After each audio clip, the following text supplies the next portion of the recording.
A lot of this isn't going to make sense to you, and I'm sorry about that. I'm just going to start at the beginning, with the house.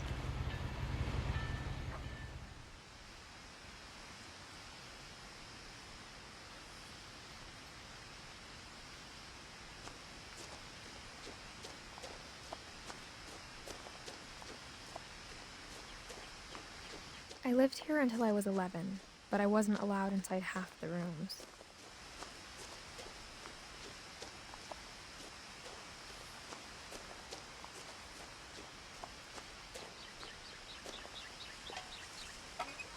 Inside the mailbox were bills from 7 years ago, marked urgent, open immediately.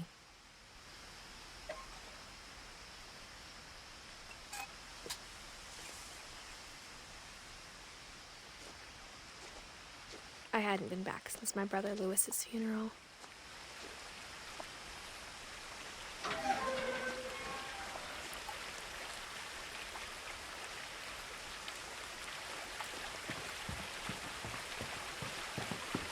In her will, my mother left me a key, but didn't tell me what it unlocked. Maybe she thought I'd know, or she thought that the mystery would be enough to bring me back.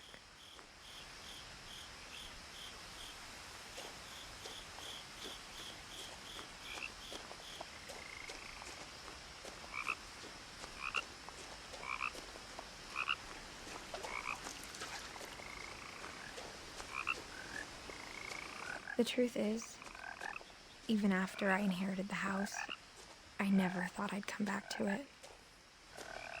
But now I had questions about my family that only the house knew the answers to.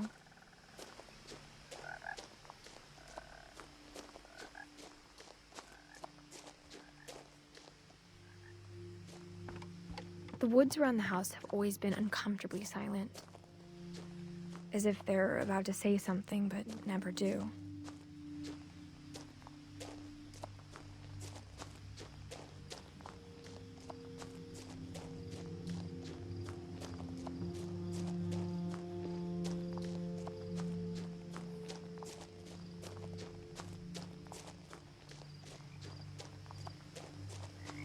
The house was exactly like I remembered it, the way I'd been dreaming about it.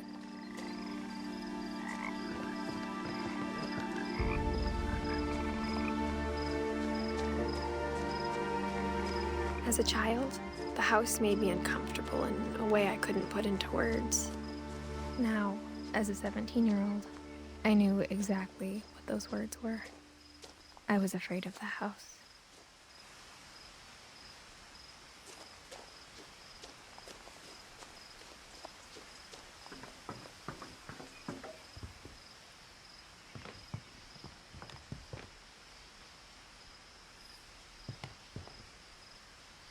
I hoped the key might unlock the front door. It didn't.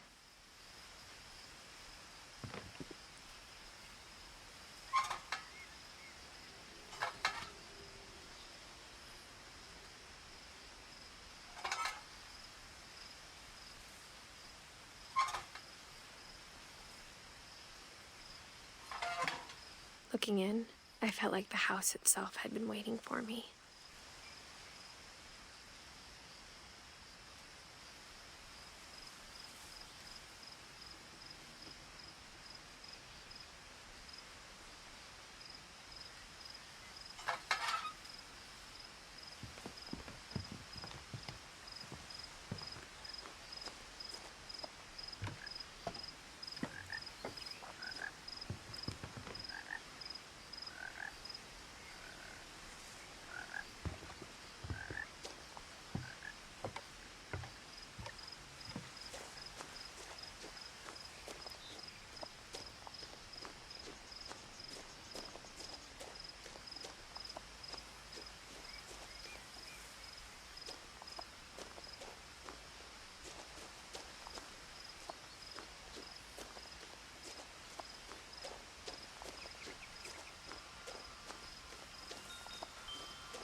Crawling through the doggy door used to be a lot easier when I was 11.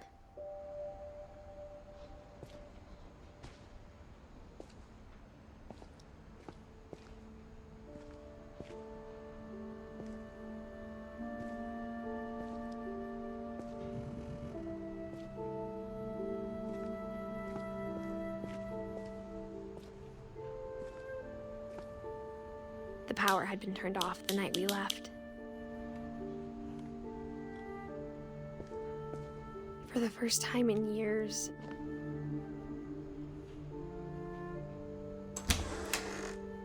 I felt like I was home.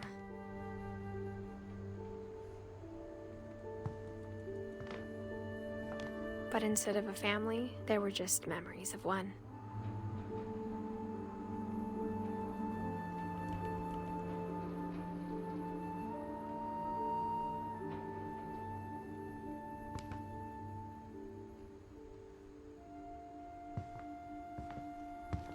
Like how only one restaurant would deliver to our house, so we had Chinese a lot.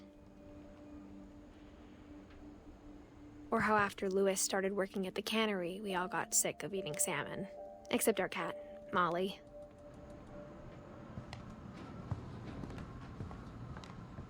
Nothing in the house looked abnormal. There was just too much of it, like a smile with too many teeth.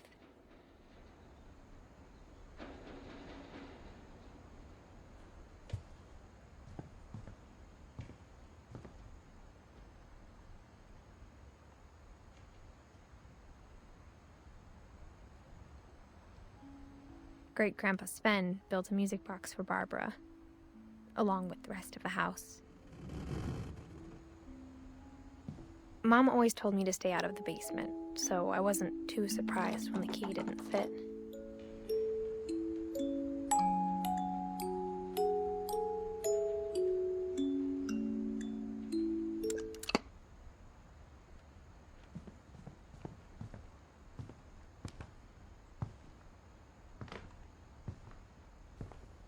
Even the fireplace had a story. Edie told me the bricks came from the original house, after it sank.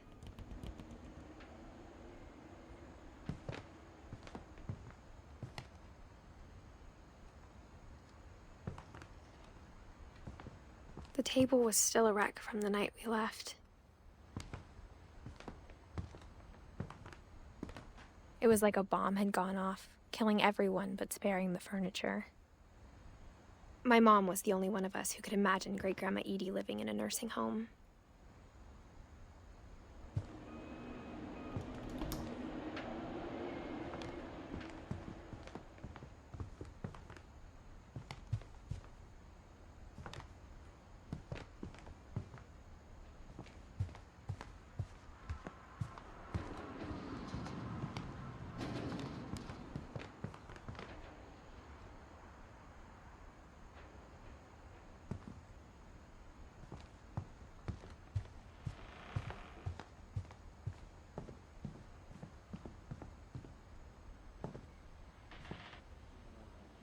After Milton disappeared, Mom sealed up all the bedrooms. Then Edie retaliated and drilled peepholes.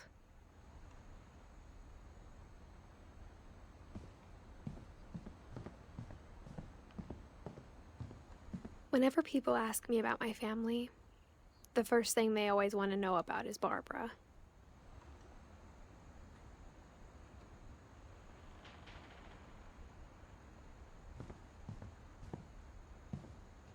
Edie's father, Orden, built the original house.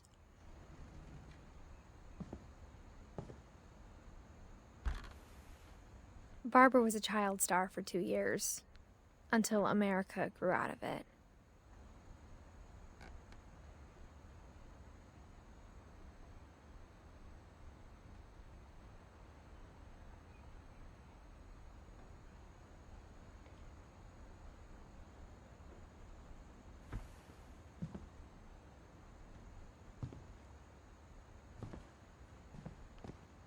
Mom must have locked the third floor stairs on the night we left.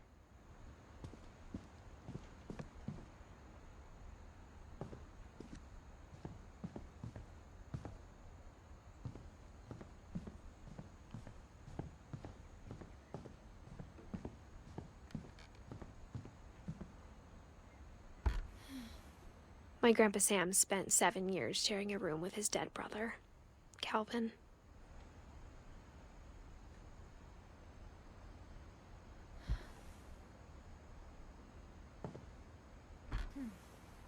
As a kid, I just assumed every house had peepholes and sealed rooms you weren't allowed inside of.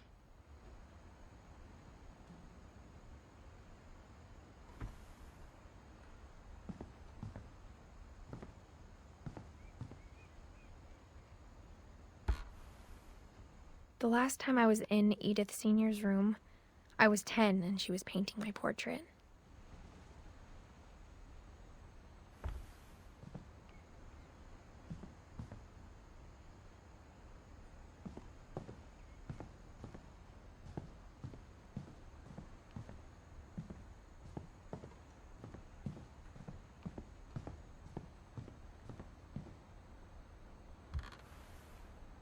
Molly always seemed like a girl I could imagine being friends with, if she hadn't died in 1947.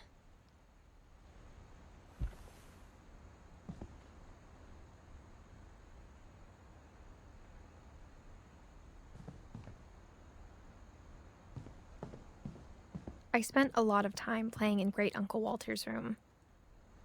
I think my mom sometimes regretted not sealing it up.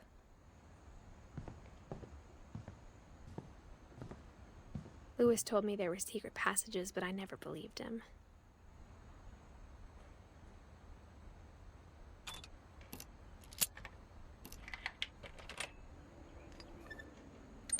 Turns out, my mom was really good at keeping secrets. Now it was time to find out what my mom had been afraid of.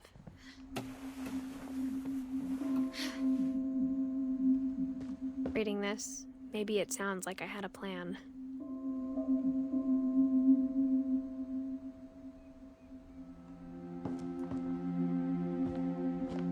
But I had no idea what was behind that door.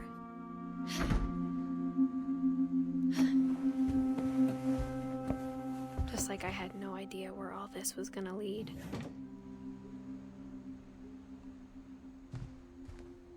I grew up looking at Molly's room through the peephole.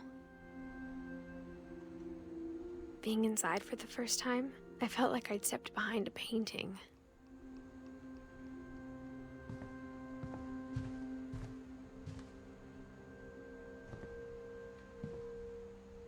I got the sense Edie had spent a lot of time here, before my mom sealed the doors.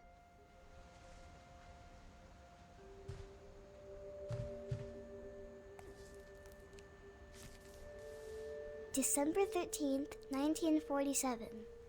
Dear Diary, I'll be gone soon, but I wanted to tell somebody about what's gonna happen. It started when Mom sent me to bed without dinner. I woke up and I was starving, so I looked around for something to eat.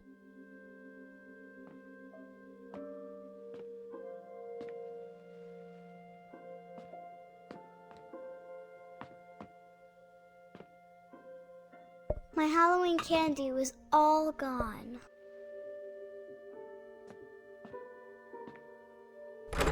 Mom, can I come out now? Sweetheart, it's late. Go to sleep.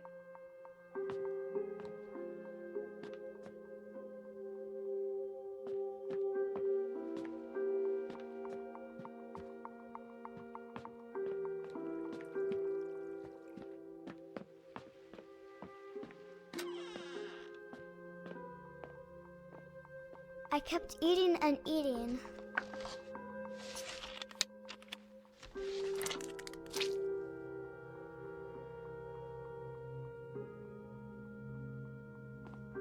I ate a lot of things that night.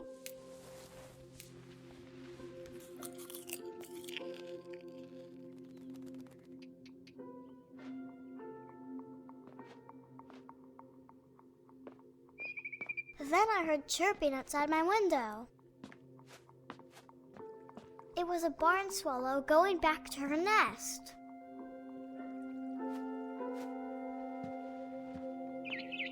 I reached out for her.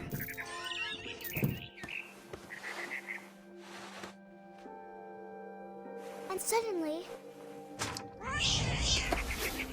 I was a cat.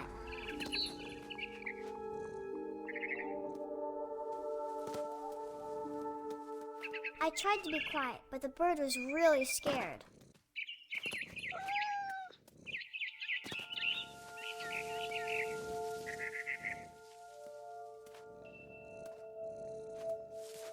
Mom and Dad didn't even look at me.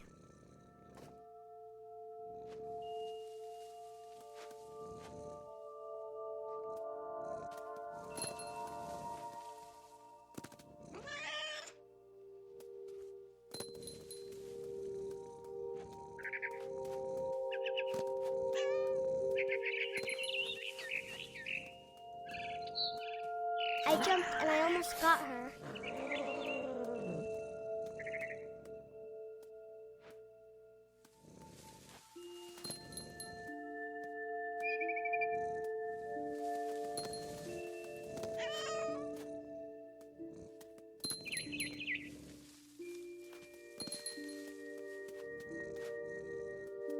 I could tell she was getting really tired. Now I was up in the big tree. I promised Dad I wouldn't climb it anymore. All I cared about was eating that mama bird.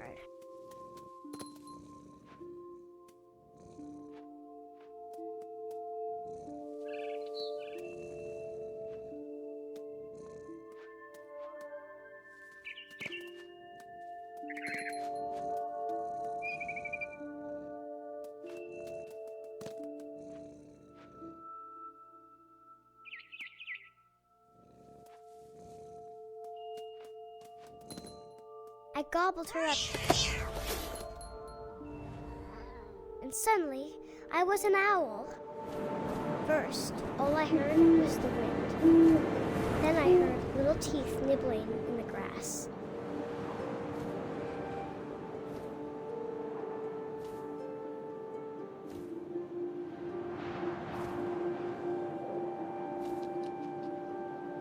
Rabbits.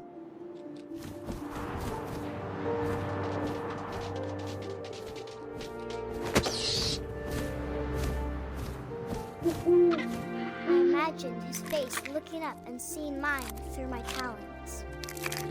I swallowed him up, and I didn't chew one bit. Then I flew off to find something bigger.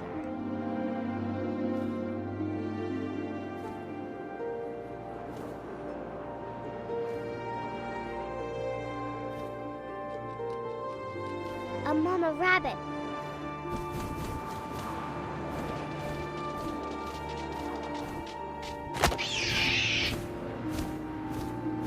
She was almost too big to carry.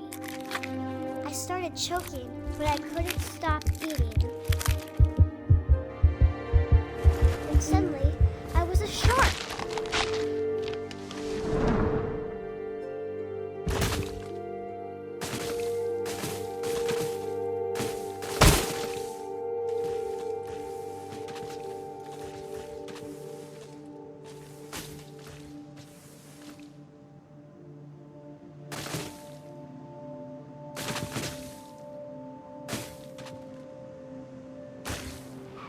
I rolled off the cliff and into the ocean.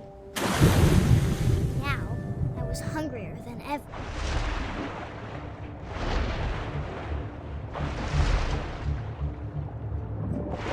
I wanted fat, juicy seeds. I tore off her flipper, and it tasted really good.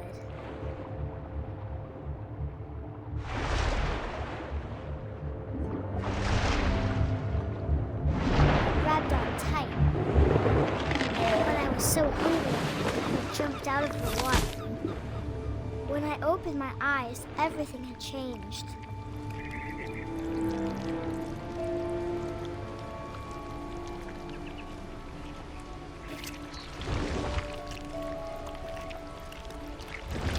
Now I was a monster, and I smelled people everywhere.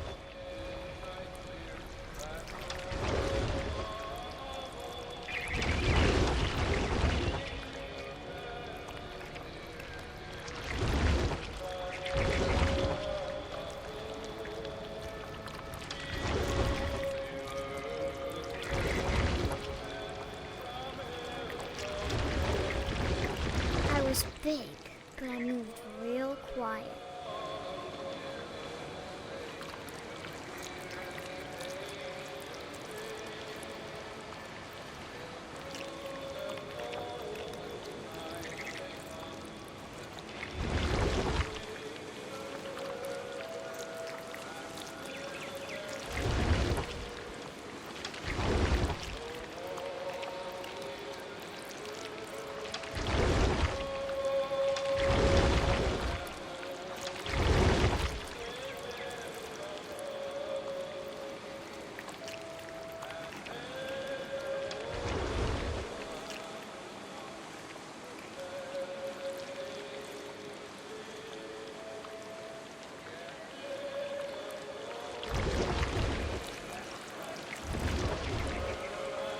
I wanted to stop, but also I didn't.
Still hungry. And to cross the water, I smelled something new. Something I had to have, so I swam towards it.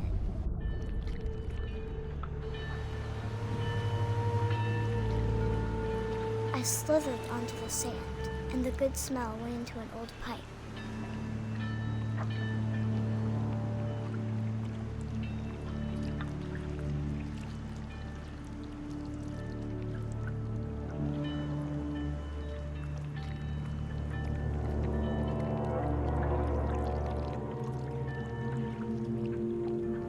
I got closer and closer.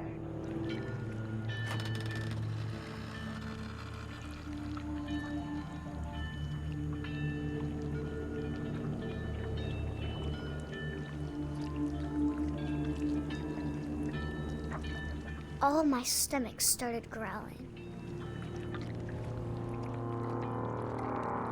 And suddenly, I was me again. I held my breath for a long time, but I couldn't hear anything. I think it's waiting for me to fall asleep. But it's not going to wait much longer. It needs to feed, and we both know I will be delicious.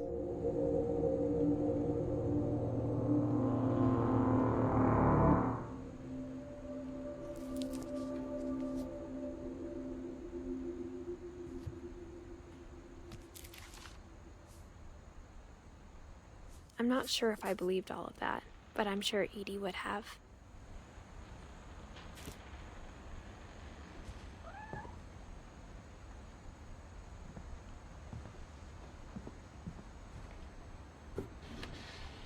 Molly's gerbil had a tiny bedroom with its own even tinier gerbil cage. I can't describe it, but I felt like some part of Molly was still here.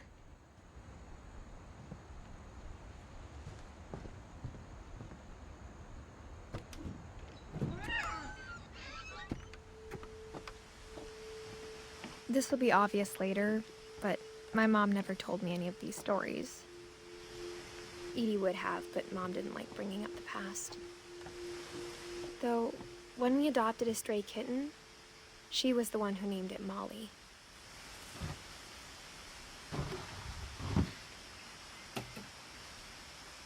I spent a lot of time in Great-Grandma Edie's room. We got along, and it was a good place to hide from my mom. Her room was like a museum. For 500 years, the Finches have been famous throughout Norway for their fortune and misfortune. Odin Finch buries the latest victims of the family curse, his wife Ingeborg and their newborn son, Johan. On January 7th, 1937, he set sail with his family and his house, hoping to leave the curse behind. But 40-foot waves off the coast of Washington send the house and Odin to the bottom of the sea. Odin's daughter Edie, with husband Sven and baby Molly, step ashore on their new home, Orcas Island. Odin Finch is the first to be buried in the new family cemetery. His daughter Edie is already dreaming of a new Finch house.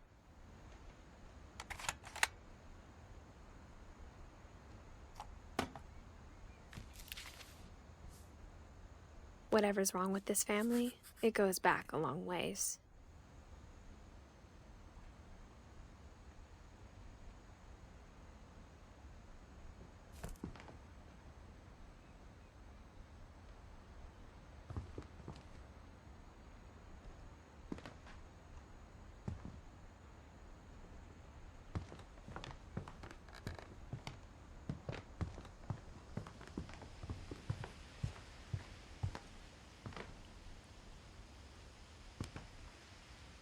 One summer, they evacuated the island, but Edie refused to go. For a few weeks, she was a celebrity. I hadn't thought of myself as Edith Jr. for a long, long time. Edie gave a big interview about a mole man living under the Finch house. My mom was furious.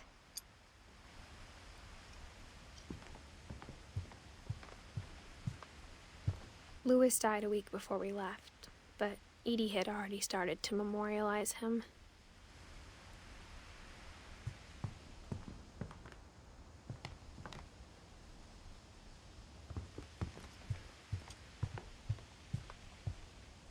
Even in her 90s, sometimes Edie seemed a lot younger than my mother. When Edie told people Sven was killed by a dragon, she could also have said he was building a dragon-shaped slide that collapsed. She could have, but she didn't.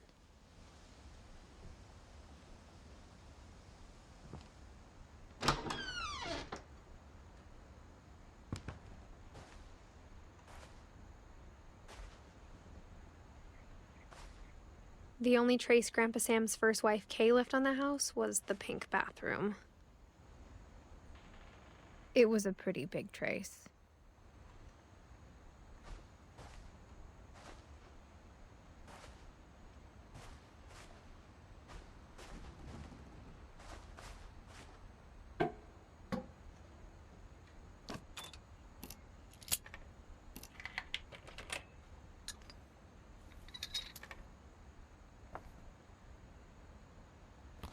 There's a secret in this bathroom. It's in the last place you would look. It isn't in the cupboard. It's hidden in this book.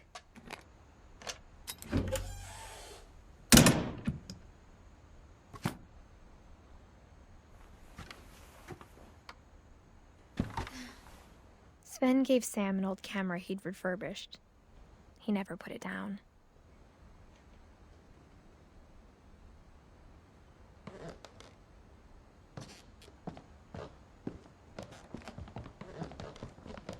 From the paintings on the wall, it was clear my brother Milton had been here before me.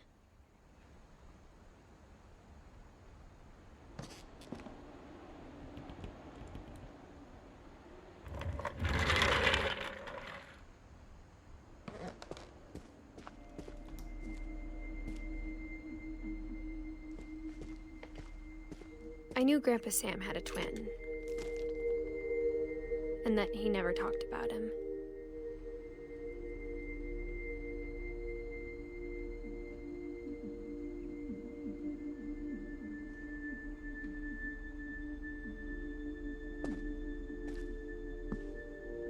I guess my grandpa didn't like history any more than my mom did.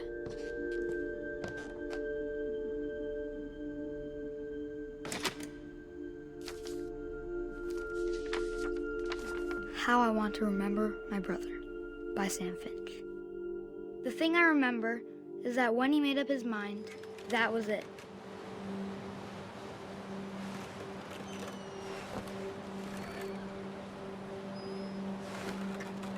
My brother said he'd die before he ate another mushroom, and he did. At Barbara's funeral, we swore we'd never be afraid again, and he wasn't. I think Calvin always wanted to fly. Sam, Calvin, dinner's ready. Coming. But that day, he finally made up his mind to do it. I told him going around was impossible. Maybe if I hadn't said that,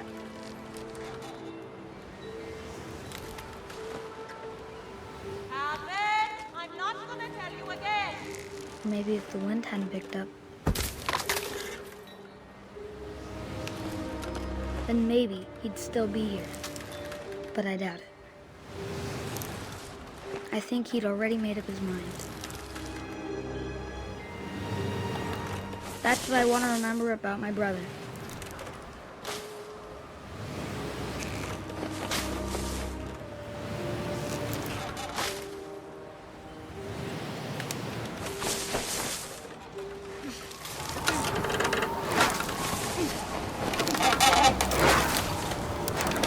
The day he made up his mind to fly, and he did.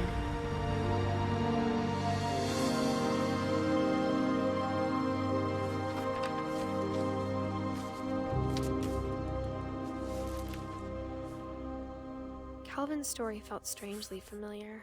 When I was younger, I remember trying to do the exact same thing.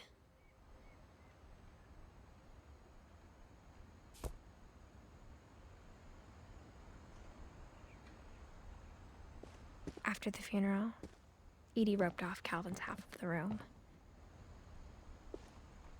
Mom said Grandpa Sam enlisted at 18 and never set foot in the room again.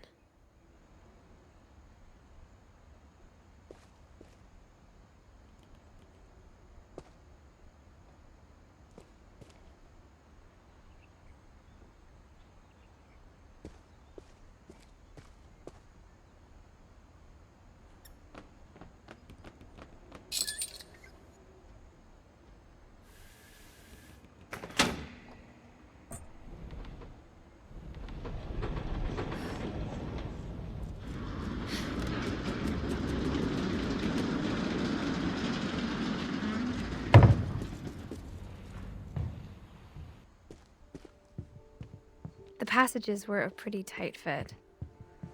They'd obviously been built for smaller hands and bellies.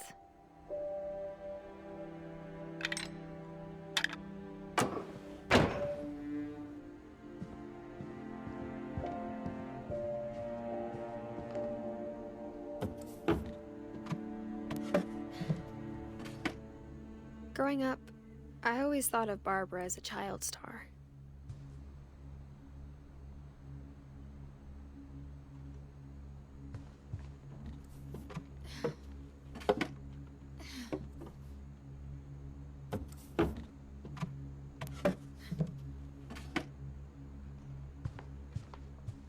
I never thought about how hard it must have been for her afterwards.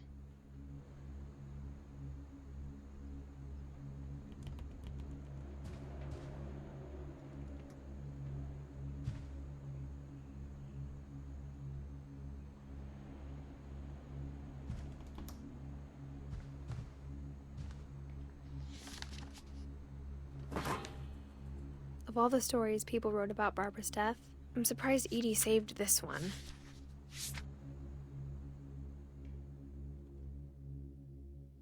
Old Jack here with another ghastly tale inspired by America's most unfortunate family. I'm calling it The Surprise Ending of Barbara Finch. As a child star, Barbara was famous for her scream. Now at 16, she was all washed up, a has-been. But in a lucky break, she'd been asked to perform her signature scream at a local convention for monster movie fans. It was just the boost her career needed. Unfortunately, her scream hadn't aged well. Getting better. I think you just need the right motivation. Her biggest fan and current boyfriend, Rick, was about to demonstrate when... Now that was a great scream. It was Barbara's father, Sven. He'd slipped into a table saw and had to be rushed to the emergency room. So Barbara got stuck babysitting her youngest brother, Walter. Her convention comeback was cancelled. Okay, I'm hearing frustration, but I'm not hearing terror. What if I tried... A gang of hoodlums in Halloween masks have been terrorizing Orcas Island tonight. Police are urging residents to... That came from the basement. You're right! Also, I loved your delivery on that. Why is your basement door locked? Because my dad likes making puzzles and secret passages. There's a key hidden in the music box. The secret is to keep winding and winding until finally the key pops out. Thanks, babe. I'll be back in a sec. 20 minutes later, Rick hadn't returned. So Barbara went to look for him, right on cue. She reached for the music box. And as she wound the key, she listened for Rick, but the house was silent.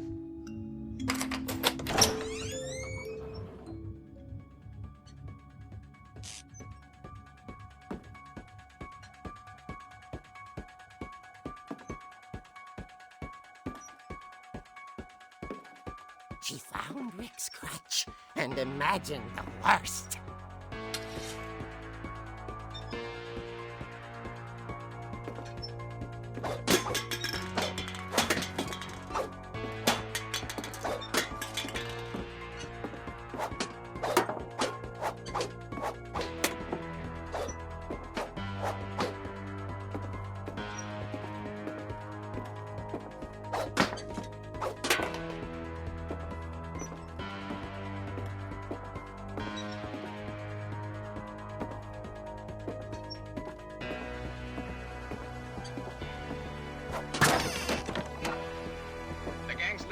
Infamous Hookman killer, Dr. Carl Hamill, who impaled and then ate his family 10 years ago tonight.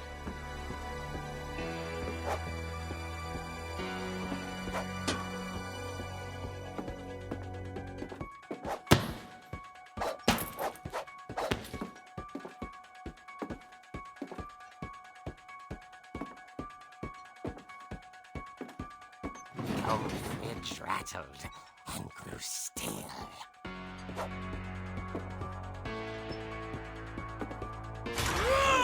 Oh dear!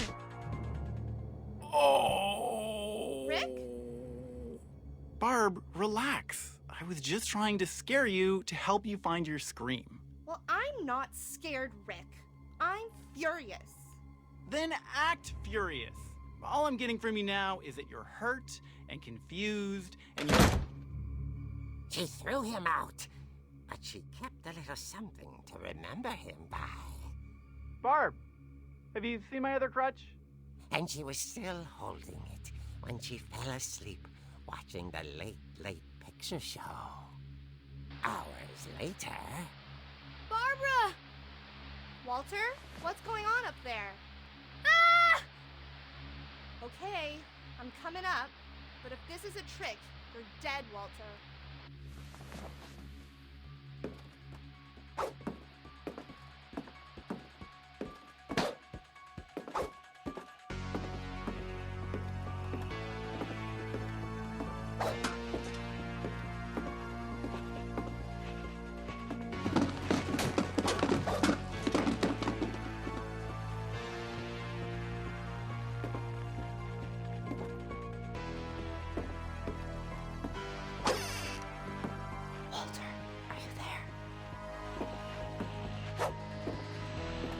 Walter had vanished, but his bedside radio was still on.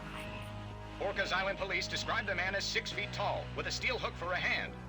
Residents are urged to lock all doors and windows and notify the police of any suspicious activity. Barbara turned, saw the hook man, and was speechless. He was quite smashing. And he was. He couldn't get enough of Barbara. Okay, Barbara, there's gotta be another way out of here.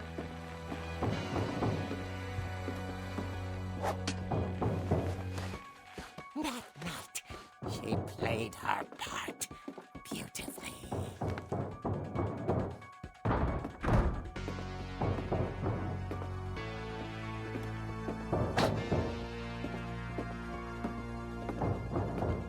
Molly's door hadn't been opened in years. The hinges groaned.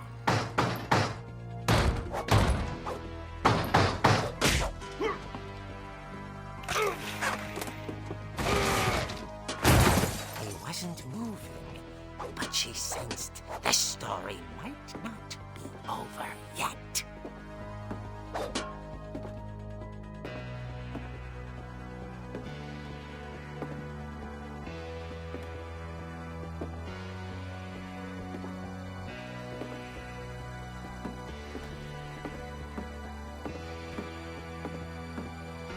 The hookman had vanished. She listened for his breathing, but all she heard was...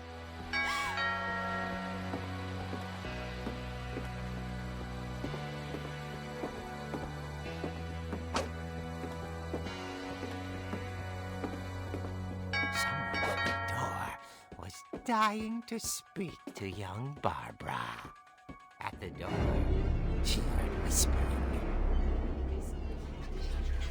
It was coming from inside the house.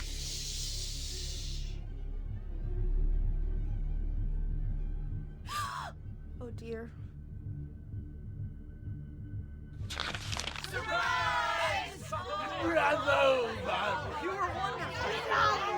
The monsters had come to surprise her. For Barbara, it was a dream come true. Then she saw what kind of monsters they were, and she realized what was about to happen. She was going to be famous. And with her final breath, Barbara Finch gave the performance of her life.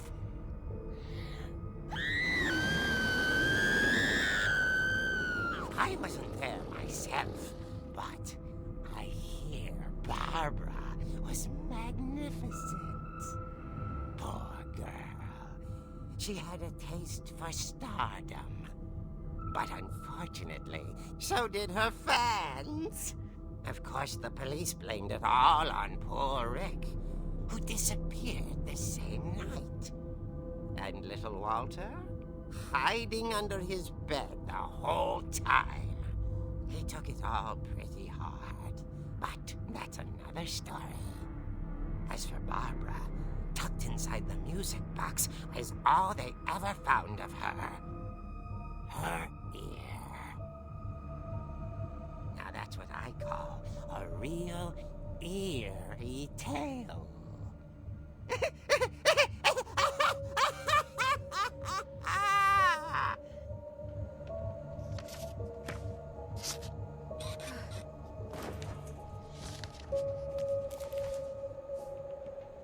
Edie told me all Barbara wanted was to be remembered, as absurd as that comic was.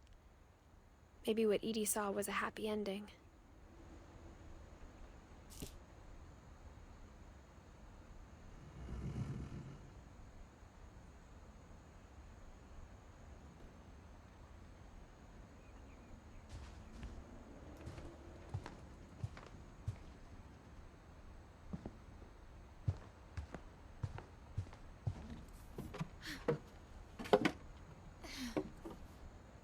I guess now I know why Mom didn't like me playing with the music box.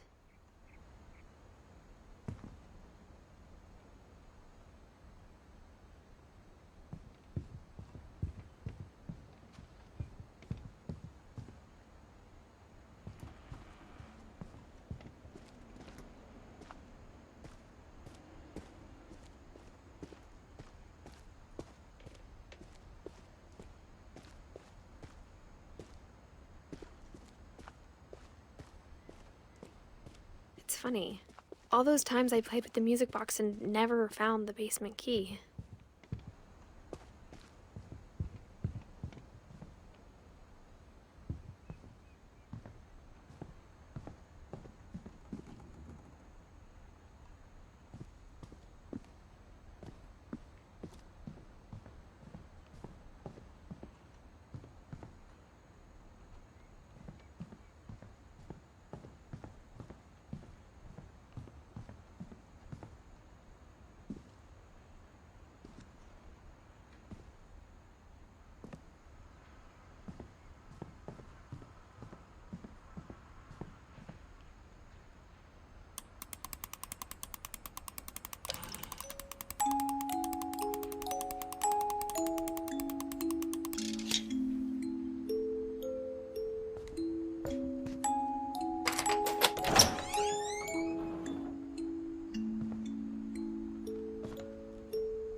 Mom said the basement was off limits, unless I wanted another tetanus shot.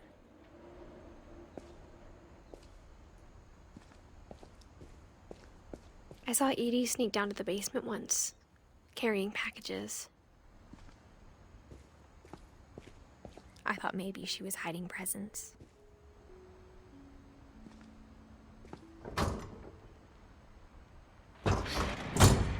It turned out she was hiding a lot more than that.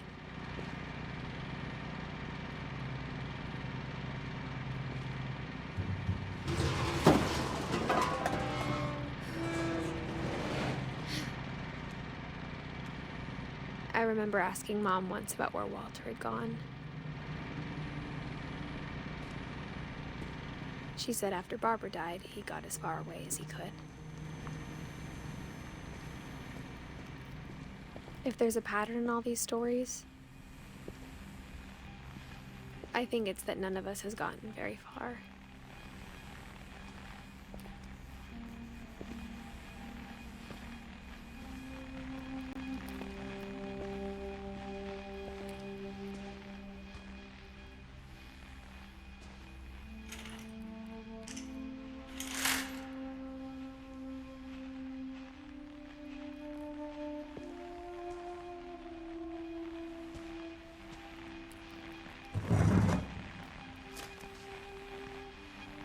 Goodbye, everyone. I can't believe I've been down here for 30 years. On that first day, after the shaking started, I didn't think I'd survive a week.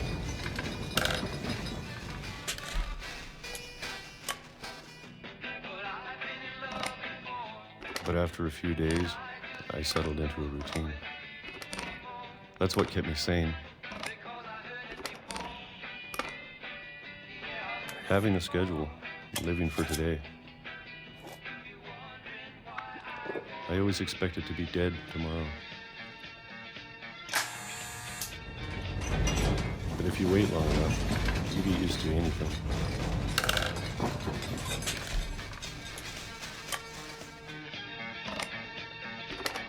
Even a monster on the other side of the door starts to feel normal. Almost friendly.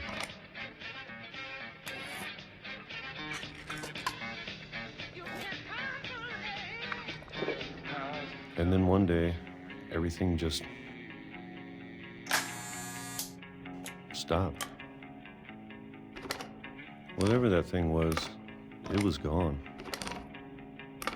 Maybe it got tired of waiting. Or maybe I just got tired of being afraid.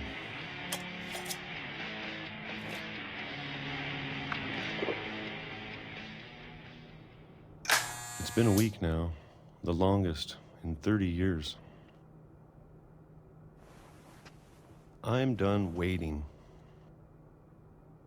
I have to leave while I still can.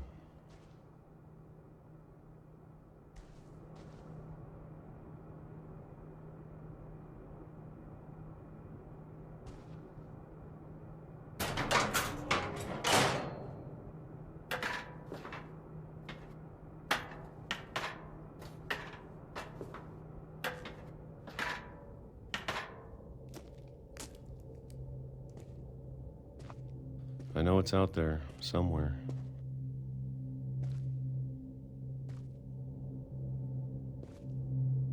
Whatever killed Barbara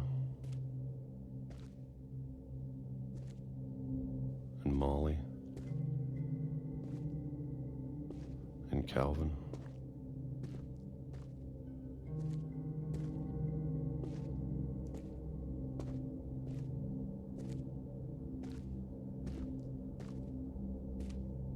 Maybe this is all a mistake. But I need to stop living the same day, even if it kills me.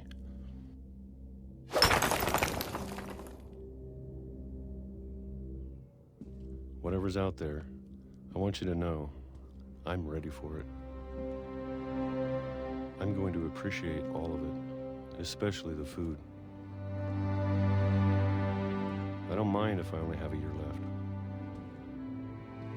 or a month, or a single week. I'd be happy with one new day. I can already imagine the sun on my face.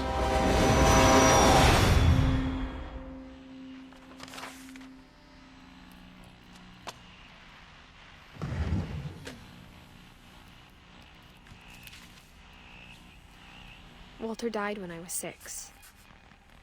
I can't believe my mom never told me he was down here.